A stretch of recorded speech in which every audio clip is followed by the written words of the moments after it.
ব্যাপার অভিজিৎ, খুব অস্থির দেখাচ্ছে, কি হয়েছে? আরে ভাই, ওই একটা ভিডিও কল আসবে, তার জন্যই ওয়েট করছি।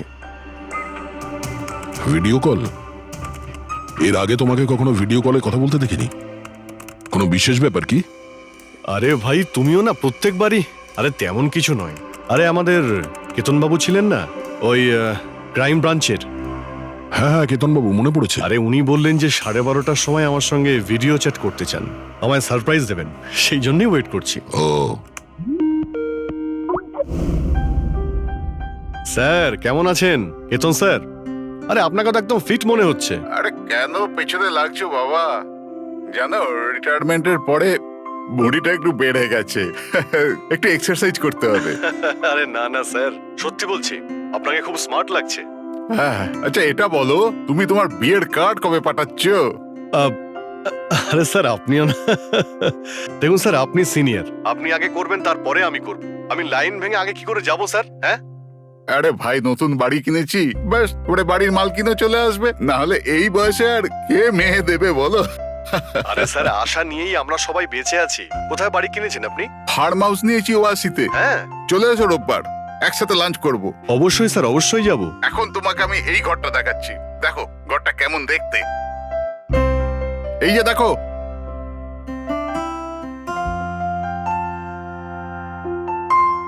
এবার আমি তোমাকে দেখাবো আমার স্টাডি রুম।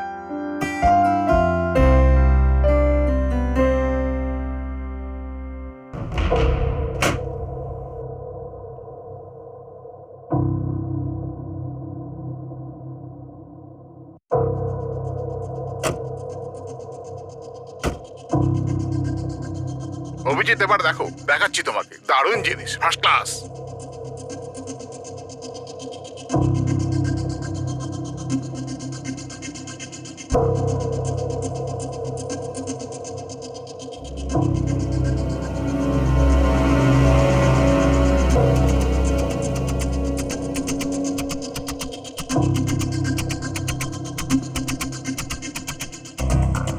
দেখলে অভিজিৎ, এটা হলো আমার স্টাডি রুম। স্যার খুব ভালো হয়েছে, খুব ভালো।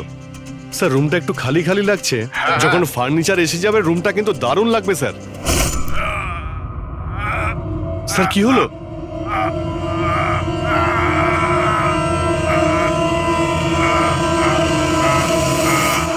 ও নো স্যার! কি আরে হয়েছে? ভাই, স্যারকে কেউ ছুরি মেরে দিয়েছে। ছুরি মেরে দিয়েছে? কোথায়?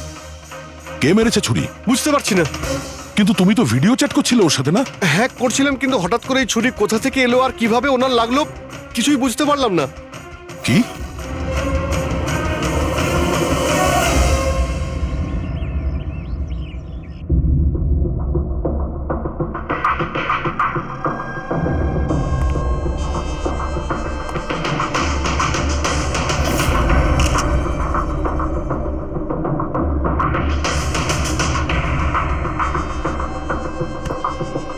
তুমি ঠিক আছো?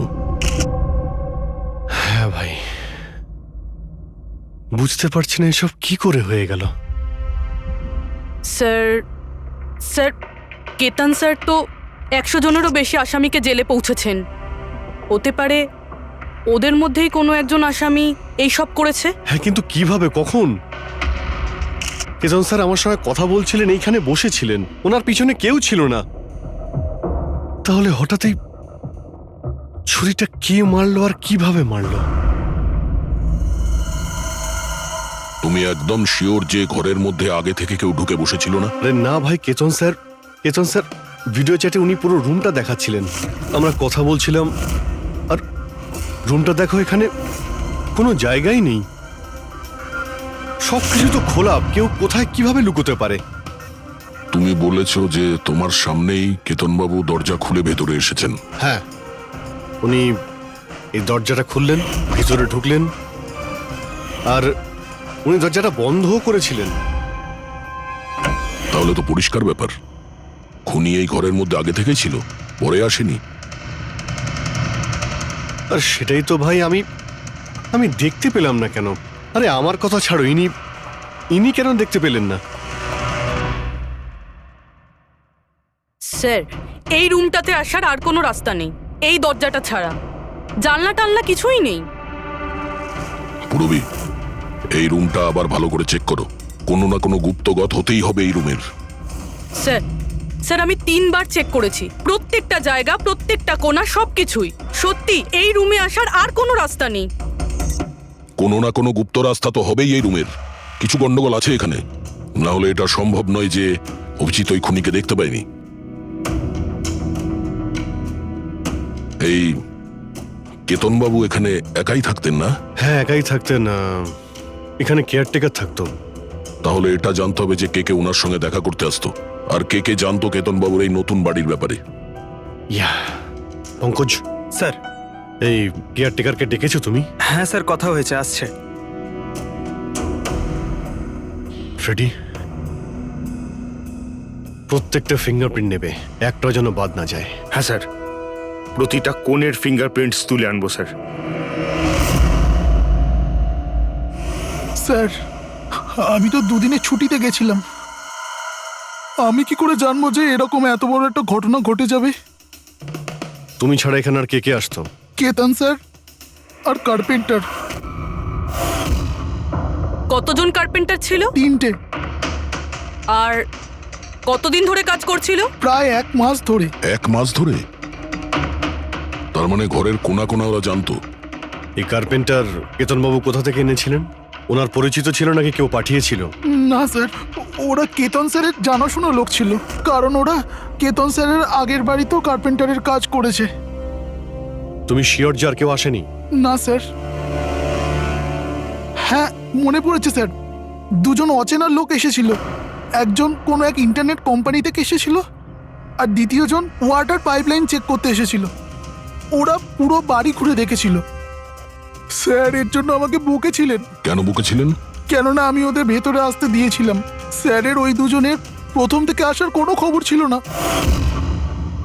আর স্যার ইন্টারনেট কানেকশনের জন্য কাউকে কিছুই বলেনি। আর এটা কবেকার ঘটনা? এটাই 2-3 সপ্তাহ আগের কথা। ও, মনে হচ্ছে এই দুজনেই কোনো গন্ডগোল করেছে। আচ্ছা, 5 বছর আগে তোমরা যখন এই কেসটা সলভ করেছিলে, তখন কেতনবাবু ছাড়া এই টিমে আর কে কে ছিল? আমি, পুরবী, কেতন স্যার আর মহেন।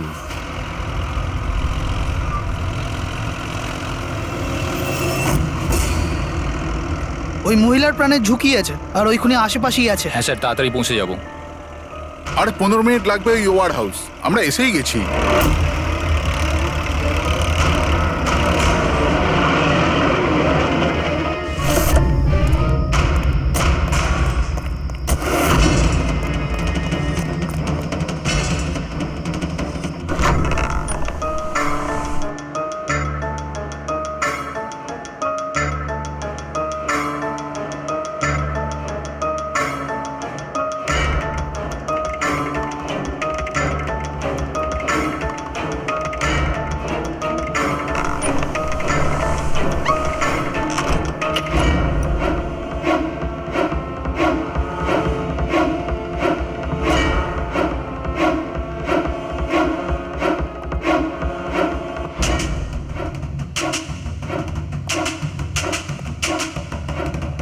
স্যার, এখানে তো কোনো মহিলাকে দেখতে পাচ্ছি না, আর ওই অপরাধীও নেই।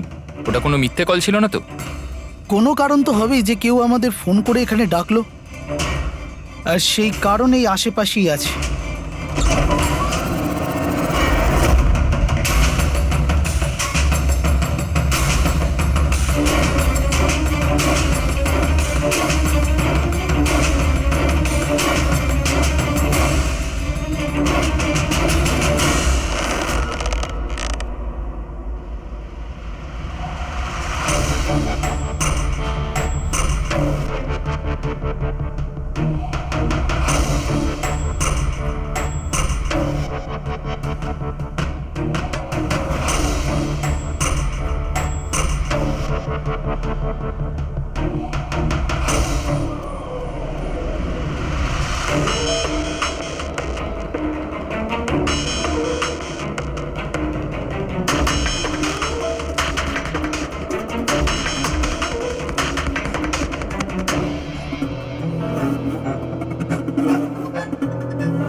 বিনোদ, হ্যাঁ স্যারকে কেউ ছুরি মেরেছে। Sir sir oh no oh no, he is dead. তুমি দরজাটা দেখো, দরজা দেখো তাড়াতাড়ি। আরে দরজা তো ভেতর থেকে বন্ধ, তার মানে খুনি ঘরের ভেতরেই কোথাও আছে। ওদিকে দেখো, তুমি ভেতরটা দেখো, হ্যাঁ, তাড়াতাড়ি যাও। দেখছি।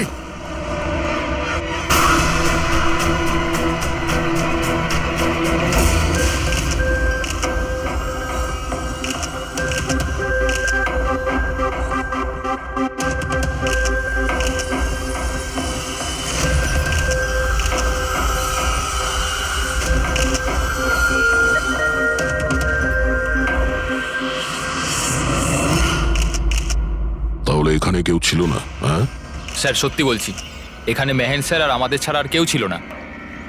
বুঝতেই পারছি না যে খুনটা করলো কি। আচ্ছা আপনারা এখানে এসেছিলেন কেন? স্যার একজন মহিলা ফোন করেছিলেন যে ওনার প্রাণ বিপদে আছে, ওনাকে বাঁচাতেই আমরা এখানে এসেছিলাম। কিন্তু এখানে তো কোনো মহিলা ছিলই না, আর ফোনটাও একটা প্রাইভেট নম্বর থেকে করা হয়েছিল। আচ্ছা, এগুলো একটা ষড়যন্ত্র, প্ল্যান করে করা ষড়যন্ত্র। স্যার, এই যে এখানকার ওয়াচম্যান স্যার। তুমি গোডাউন কটায় বন্ধ করেছিলে? স্যার রাত 10টার সময়। সেই সময় এখানে কেউ ছিল? না স্যার, ভালো করে চেক করেছিলাম, কেউ ছিল না। আপনারা এই রুমের দরজাটা খোলা রাখেননি তো ভেতরে আসার পরে? না, ভেতরে ঢুকতেই আমরা সবার আগে দরজাটা ভেতর থেকে বন্ধ করে দিয়েছিলাম। স্যার খুন হওয়ার পরেও আমরা দরজা চেক করেছিলাম, ভেতর থেকে বন্ধই ছিল। খুনি আগে থেকেই ভিতরে ছিল, কেতন স্যারের বাড়ির মতো। একটাই দরজা যেটা বন্ধ ছিল, আর কোনো জানালা নেই। তাহলে খুনি গেল কোথায়? স্যার আবারও একজন এমন অফিসারের খুন হয়েছে যাকে আমরা চিনি। আমার মনে হচ্ছে খুনিকে আমি চিনি। অভিজিৎ, তুমি কি করে খুনিকে চিনবে? তুমি তো দেখোইনি খুনিকে। বার বুঝে গেছি স্যার, আপনি কার দিকে ইঙ্গিত করছেন।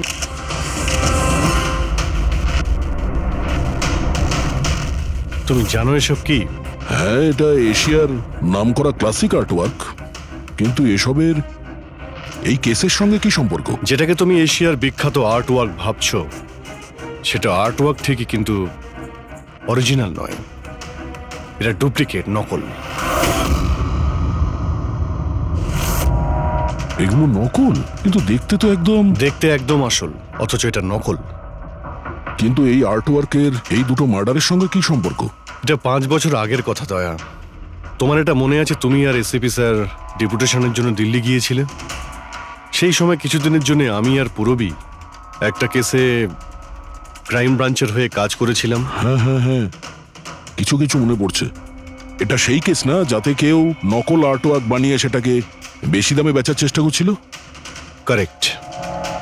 এই আর্টওয়ার্ক সেই বানিয়েছে, মিখেল। ওর নাম মিখেল।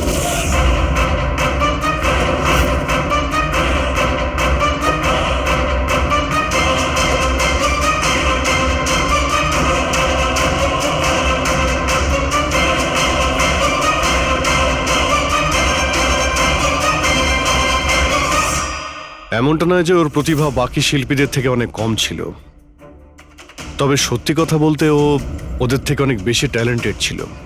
আর সেই জন্যই হয়তো ও একদিন ভেবেছিল যে অরিজিনাল পেন্টিং তো সবাই বানাতে পারে, কিন্তু অরিজিনালের মতো সেম কপি বানানো সবার পক্ষে সম্ভব নয়। আর এই কাজে এত টাকা ছিল যে ওর আসল পেন্টিং বানানোর কোনোদিনও প্রয়োজনই হয়নি। ও কোটি কোটি টাকা ইনকাম করেছিল মহান আর্টিস্টের অরিজিনাল পেন্টিংয়ের নকল পেন্টিং বানিয়ে। আর ওর কাজ এতটাই ভালো ছিল যে কেউ বলতে পারতো না যে পেন্টিংটা আসল না নকল। অনেকবার তো 30-40 বছরের আগের ক্যানভাসের পেন্টিং করেছে ও, অথচ সেটা কারো পক্ষে ধরাই সম্ভব ছিল না। কিন্তু একদিন পরিস্থিতি এমন হলো, অনেক আর্ট প্রেমী যখন কোটি কোটি টাকা লস করলো, তখন ক্রাইম ব্রাঞ্চ মিখেলকে ধরার দায়িত্ব আমাদের 4 জন অফিসারকে দেয়। কেতন স্যার, মহেন, পুরবী আর আমি। মিখেলকে ধরা এত সহজ ছিল না, কিন্তু কথায় আছে না, পিঁপড়েকে ধরতে হলে মিষ্টির ব্যবহার করতে হয়। আর এই পিঁপড়ের মিষ্টি ছিল ওর পুরনো ক্যানভাস আর সেই কেমিক্যাল যেগুলো ও ব্যবহার করত 200 থেকে 250 বছরের পুরনো পেন্টিং তৈরি করতে। আমরা সমস্ত আর্ট গ্যালারি আর দোকানে নজর রাখতে শুরু করে দিই যেখানে এইসব জিনিস পাওয়া যেত। যারা এই সমস্ত জিনিস কিনতে আসতো তাদের পুরো ঠিকুজি কুষ্টি পার করতাম আমরা।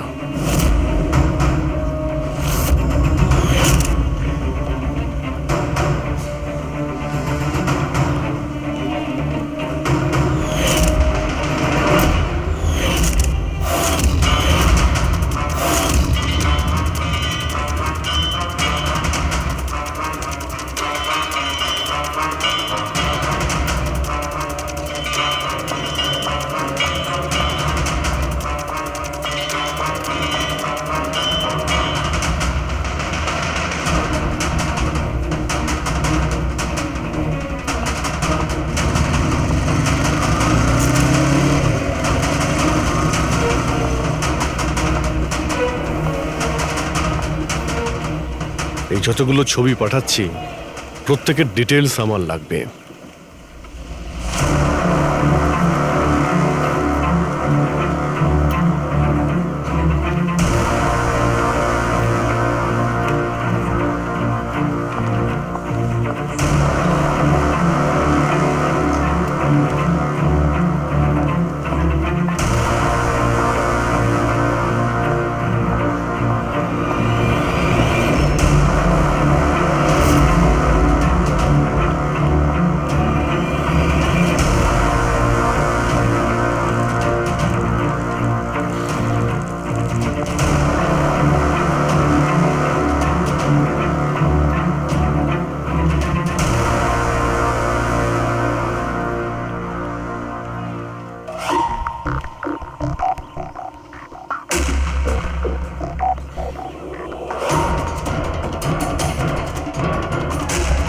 আর তারপরে 1 সপ্তাহ পরে আমরা এমন একটা মেয়েকে দেখলাম যে জিনিসপত্র তো কিন্তু তার কোনো আর্ট ব্যাকগ্রাউন্ড ছিলই না।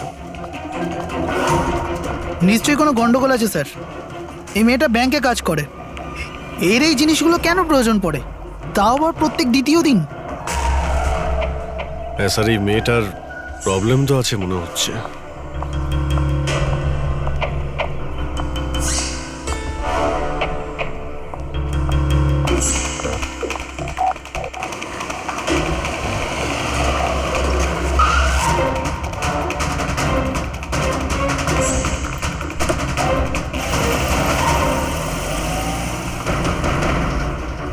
এই মেয়েটার একটু গন্ডগোল আছে, ওর পিছু নাও, দেখো কোথায় যাচ্ছে।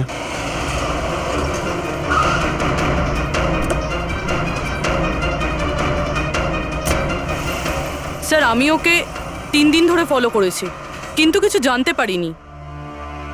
কারণ ও এই সমস্ত জিনিস নিয়ে ওর বাড়ি চলে যেত, কিন্তু 4র্থ দিন ও অন্য কোথাও গেল।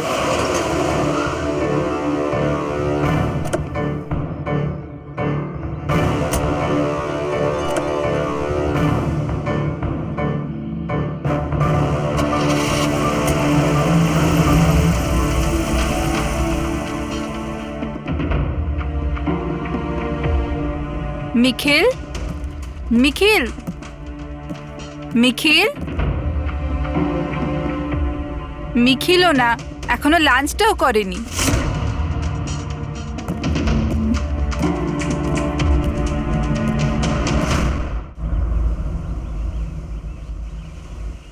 এখনো লাঞ্চও করনি?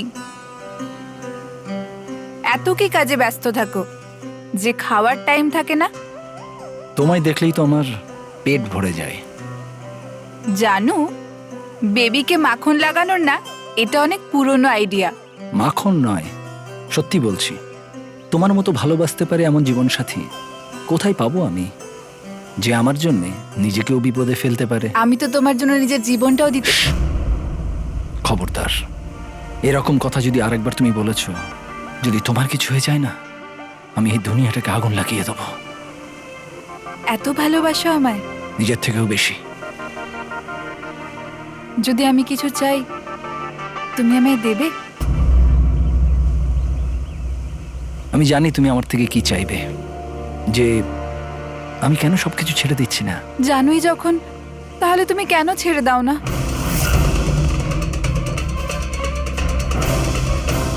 শীতল, মানুষের জীবনে দুটো নেশা হয়। আমার ভালোবাসার নেশা তুমি পূরণ করো, আর আমার দ্বিতীয় নেশা শিল্পীর, যেটা আমার কাজটাকে পূর্ণ করে। এই দুটোর মধ্যে একটাও যদি আমার থেকে দূরে যায় না, তাহলে আমি অসম্পূর্ণ থেকে যাব। আর আমি চাই যে ইতিহাস আমায় সব থেকে ভালো স্বামী আর সব থেকে ভালো আর্ট চোর হিসেবে মনে ব্যাস রাখে। মিখেল, অনেক ইতিহাস লিখেছ, বাকি জীবনটা জেলেই কাটিও।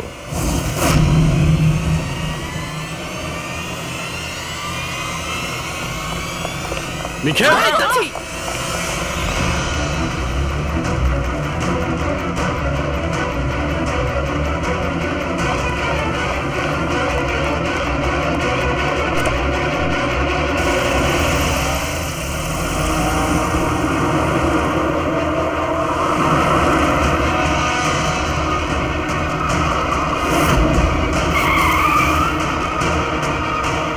প্লিজ আমার কথা শোনো, জেদ করো না।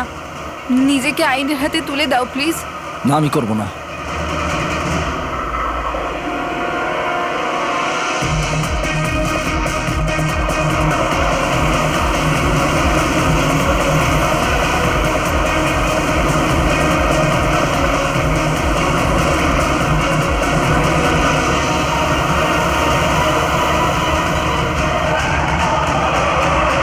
নিখিল!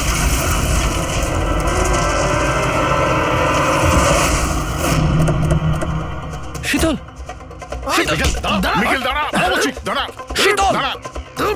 শীতল, চোখ খোলো, শীতল!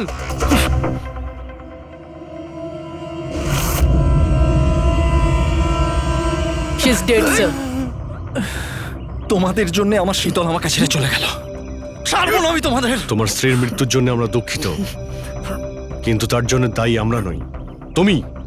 না তুমি অপরাধের রাস্তায় হাঁটতে, আর না তোমার পাপের শাস্তি তোমার স্ত্রীকে ভোগ করতে হতো। কাজের শাস্তি কে পাবে এটা ভবিষ্যৎ বলবে। ওর 5 বছরের শাস্তি তো এতদিন শেষ হয়ে গেছে, কিন্তু ওর স্ত্রীর মৃত্যুর প্রতিশোধের আগুন হয়তো ওর মনের ভিতরে এখনো জ্বলছে। মানে কেতনবাবু আর মেহেনের পরে ওর টার্গেট এখন পুরবি আর তোমার ওপর। কারেক্ট। কিন্তু স্যার, ও এসব করছেটা কি করে? কারণ নজরে পড়ছে না কেন? এবার এই রহস্যের পর্দা তো মিখেলই তুলতে পারবে। ও তোমার আর আমার কোনো ক্ষতি করার আগে মিখেলকে আমাদের ধরতেই হবে। স্যার, স্যার কেতন বাবুর বাড়ি থেকে যে ফিঙ্গারপ্রিন্টস গুলো পেয়েছিলাম, হ্যাঁ, ওটা কারোর সঙ্গে ম্যাচ হয়েছে? স্যার ওই ওয়াটার পাইপলাইনে যে কাজ করে সে নির্দোষ হলেও যে লোকটা ইন্টারনেটের কাজ করে সে খুব গোলমেলে। এই ইন্টারনেটের লোকটা কে? Sir Ramen sir. Sir sir পুরনো পাপি স্যার। এই তো 6 মাস আগে ও অথর রোড জেল থেকে ছাড়া পেয়েছে স্যার। Arthur road jail? ওই মিখেলকে তো ওই জেলেই রাখা হয়েছিল। তার মানে ওই জেলেই এই অপরাধের প্ল্যানিংটা করা হয়েছিল, মিখেল আর ওই রমন জোব মিলে নিয়ে। তুই নিশ্চয়ই আবার জেলে যেতে চাইবি না? না স্যার, আমি দ্বিতীয়বার জেলে পাঠাবেন না স্যার। যদি আজ আমি মিখেলকে না পাই তাহলে তোকে এখানেই পুঁতে দেবো। না স্যার, মিখেল আমার সাথে এখানেই দেখা করতো, এখানেই দেখা করতো। আমি সেখানেই নিয়ে যাচ্ছি আপনাদের। আমার মিখেলকে চাই, ব্যাস। হ্যাঁ স্যার, ওখানেই নিয়ে যাচ্ছি আপনাদের।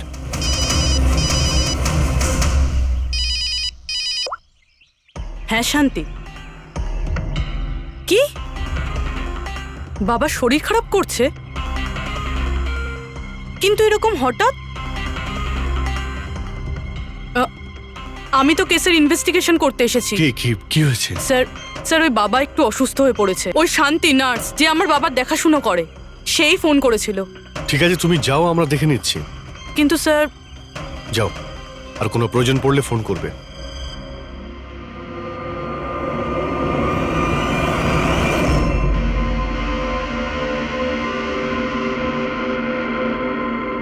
কি হলো স্যার? ফ্রেডি, আমি এটা ভাবছি যে আমাদের এই সিআইডির কেরিয়ারে আমরা অনেকেই ক্লোজ রুম মার্ডার সমাধান করেছি, কিন্তু তাদের মধ্যে একটা কেসও এরকম ছিল না। হ্যাঁ স্যার, এর আগেও এরকম ঘর বন্ধ থাকার কেস এসেছিল। কোথাও না কোথাও তো গোপন রাস্তা খুঁজে পাওয়াই যেত খুনির আসার এবং যাওয়ার জন্য। হ্যাঁ, হয়তো রুমের মধ্যে কোনো গুপ্ত পথ থাকে, না হলে রুমের মধ্যে কোনো রাস্তা বানানো হয় খুন করার জন্য। কিন্তু এখানে না তো কোনো গুপ্ত রাস্তা আছে, না রুমের মধ্যে কোনো গন্ডগোল করা হয়েছে, না। আর এই খুনি এমন যাকে দেখাই যাচ্ছে না।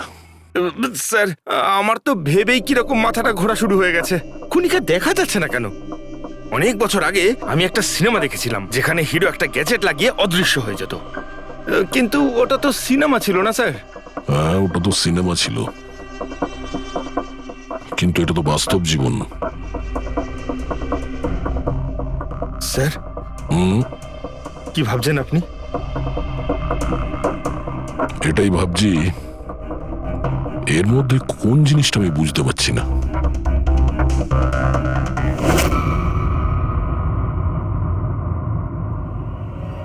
ও মাই গড, তার মানে এই ব্যাপার।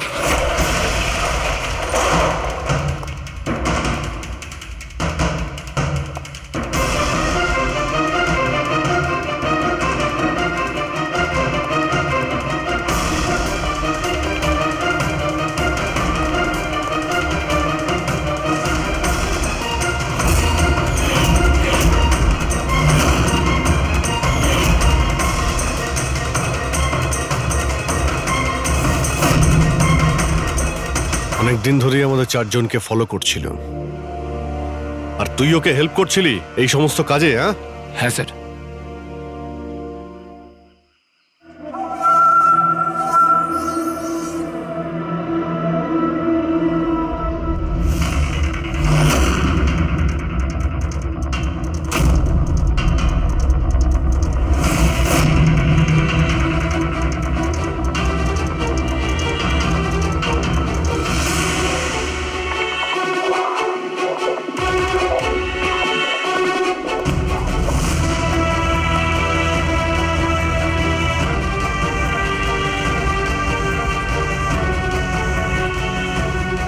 কিন্তু এই ওয়ালপেপার, ফার্নিচার, এসবের ছবি কেন নিয়েছিলি? হ্যাঁ, ওই মিখেল যেমন যেমন বলেছিল আমি সেরামই ছবি নিয়েছিলাম স্যার।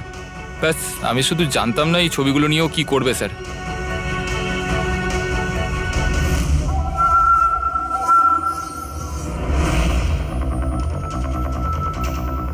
তাহলে কি এই ছবির মধ্যেই লুকিয়ে রয়েছে খুনের রহস্য?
হ্যালো, কেমন আছো অভিজিৎ বাবু? মিখেল, এই ব্যাপার, এতদিন পরেও তুমি আমার গলার আওয়াজ ভুলোনি। এমনিতে আমি জানতাম যে তুমি আমার বাড়ি পর্যন্ত নিশ্চয়ই পৌঁছবে। ইন্টেলিজেন্ট তুমি, কিন্তু সরি, তোমাকে স্বাগত জানাতে আমি বাড়িতে ছিলাম না। তোকে স্বাগত তো জানাবে সিআইডি, যখন আমরা তোকে আরেকবার ধরে জেলে নিয়ে যাব।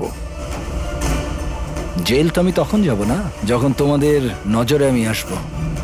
তার আগে এই ধাঁধাটা তো সমাধান করো যে আমি তোমাদের এমনিতে নজরে কেন আসছি না। কি হলো, কি ভাবনায় পড়ে গেলে?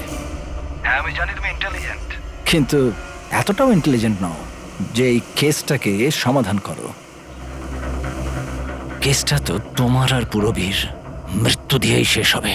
মিখেল, রাগ নয় অভিজিৎ বাবু, রাগ করে কেন নিজের বিপি বাড়াচ্ছ? চলো একটা ছোট্ট তোমায় হিন্ট দিয়ে দিই। আমায় তুমি সেখানেই দেখতে পাবে যেখানে এই গল্পের শুরু হয়েছিল, যেখানে শীতলকে তুমি আমার থেকে ছিনিয়ে নিয়েছিলে। পুরবি মারা যাওয়ার আগে তো নিশ্চয়ই পৌঁছতে পারবে। মিখেল, মিখেল, হ্যালো পঙ্কজ, তুমি এক্ষুনি পুরবীকে ফোন করো, ওকে বলো বাড়িতে থাকতে, বাইরে বের না হতে। ও কি হলো স্যার?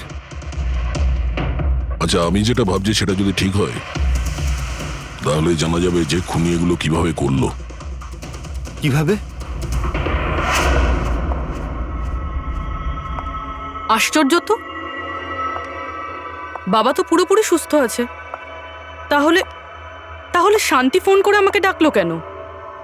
আর নিজেও তো বাড়িতে নেই। ফোন করলাম, ফোনটাও ধরছে না।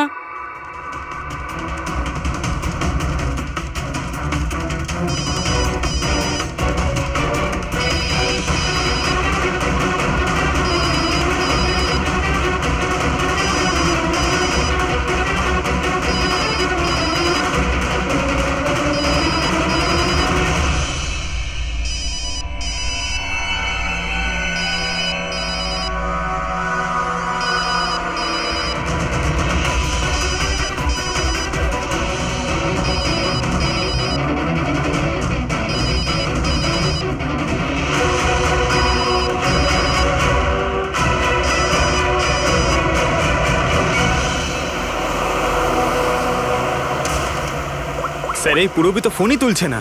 কি ফোন তুলছে না? কোনো প্রবলেম নেই তো? স্যার মিখেল ওর কাছে পৌঁছে যায়নি তো? হতে পারে ওই যে ফোনটা এসেছিল ওর বাড়ি থেকে ওর বাবার শরীর খারাপের ব্যাপারে, হতে পারে ফোনটা মিখেলই করেছিল। স্যার পুরবির কিছু হবে না তো? আশা করছি আমরা সময় মতো পৌঁছে যাব। যদি পুরবীর কিছু হয় তাহলে না,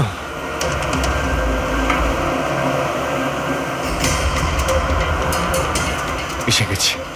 এটা সেই জায়গা যেখানে মিখেলের ওয়াইফ মারা গিয়েছিল।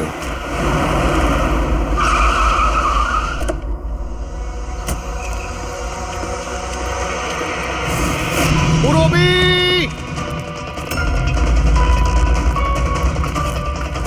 পুরবি!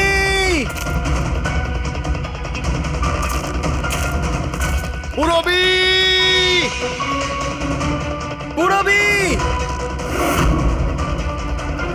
ওই দিকটা দেখো। পুরবি! পুরবি!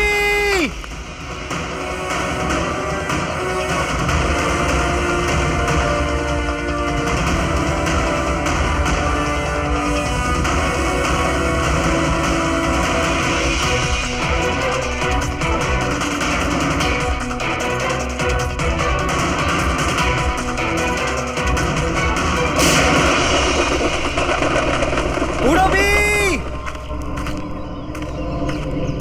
পুরবি!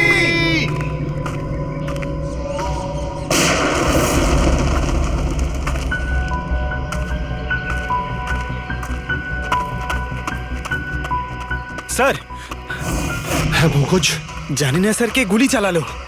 পুরবীকে পেলে? পুরবি ওখানে স্যার।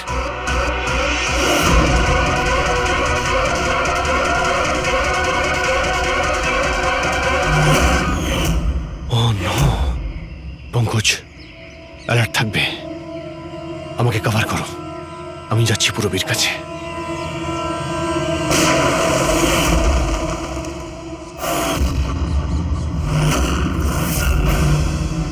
ভয় পেও না অভিজিৎ, এখনো মরেনি। কিন্তু যদি ওর কাছে যাওয়ার চেষ্টা করো তাহলে আমার আঙুল ট্রিগারের ওপর আছে, আর গুলিটা তো তোমার থেকে তাড়াতাড়ি পৌঁছবে। মিখেল, গুলি চালিও না। দেখো, তুমি প্রতিশোধ নিতে চাও তো? দেখো আমি এসে গেছি, তুমি পুরবীকে যেতে দাও। খবরদার, কোনো চালাকি নয় অভিজিৎ, কারণ তুমি আমাকে দেখতে পাবে না, কিন্তু আমি তোমায় ভালো করে দেখতে পাবো।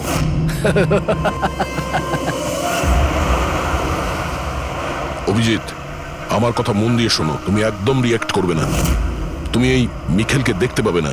তুমি আর কেতনবাবু ওকে কেতনবাবু স্টাডি রুমে দেখতে পাওনি। মাহান ওকে আর্ট ওয়্যার হাউসে দেখতে পাইনি। পূরবী নিজে ওকে ওর ঘরে দেখতে পাইনি। কেন? কারণ ওকে দেখা সম্ভব নয়। ও যেখানে যেখানে অন্যায় করে সেখানকার কোণে কোণে ও লুকিয়ে পড়ে। ওই রুমে, ওই ডেকোরেশনে ও এমন ভাবে লুকিয়ে পড়ে কেউ বলতেই পারবে না যে ও আর্ট পিস না একজন মানুষ। কেতনবাবুর রুমে ও ও ওয়ালপেপার হয়ে গেছিল, ওয়ালপেপার।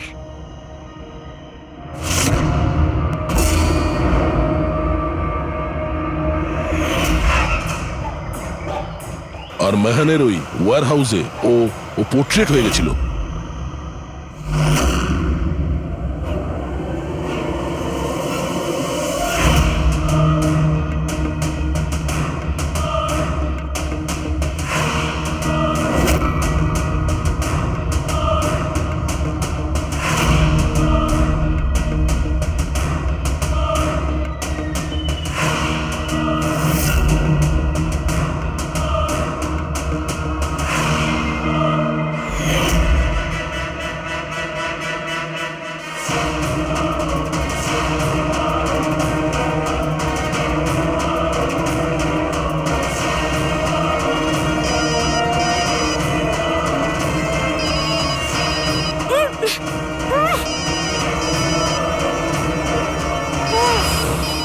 এটা আমি তখনই বুঝতে পারলাম যখন ওয়্যার হাউসের ক্রাইম সিনের ফটোগুলো আমি দেখলাম। তখনই আমার নজর ওই পোর্ট্রেটের আঙুলের ওপর গেছিল।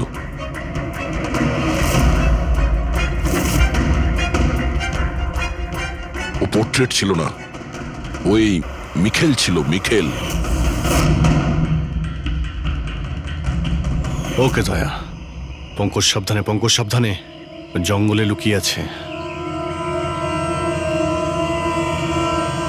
পঙ্কজ, তুমি এখানেই থাকো, রবির দিকে নজর রাখবে।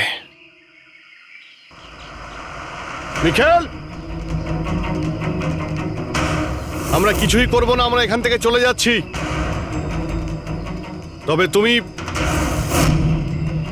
রবিকে ছেড়ে দাও প্লিজ।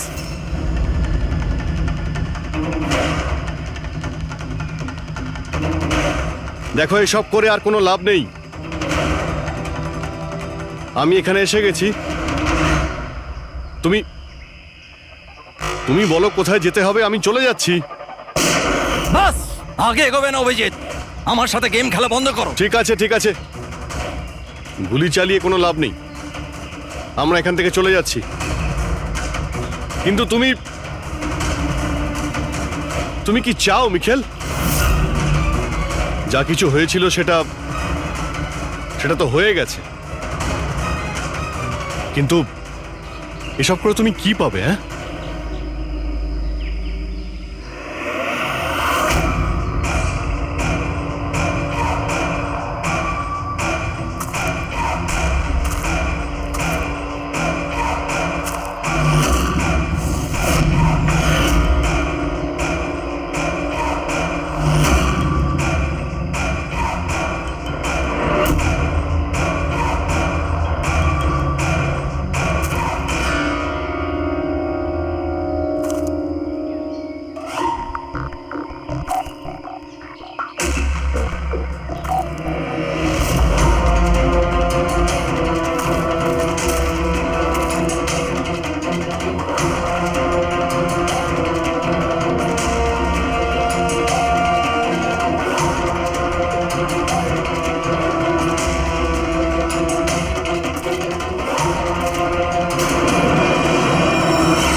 আমার শীতলকে তুই আমার থেকে নিয়েছিলি, আমি তোকে ছাড়বো না।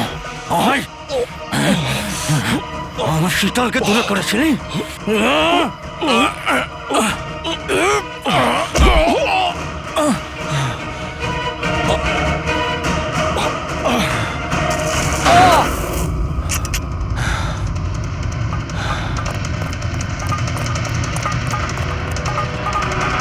রবি তুমি ঠিক আছো তো? তোর আসল জায়গা জেলে, আর এইবার তুই বাইরে আসবি না, সোজা ফাঁসিতে ঝুলবি। আমার বউয়ের জ্বলন্ত চিতা দেখে আমি শপথ নিয়েছিলাম যে যতক্ষণ না তোমাদের চারজনকে আমি শ্মশানে পাঠাবো, না বেঁচে থাকবো না মরবো। দুজন তো গেল, এখন তোমরা দুজন বেঁচে। তোমাদের আইনকে বলো যেন শক্ত থেকে শক্ত জেল বানায়, কারণ এবার কোনো জেলই তোমাকে আমার থেকে বাঁচাতে পারবে না। ঠিক আছে, চলো নিয়ে যাও একে। চল চল।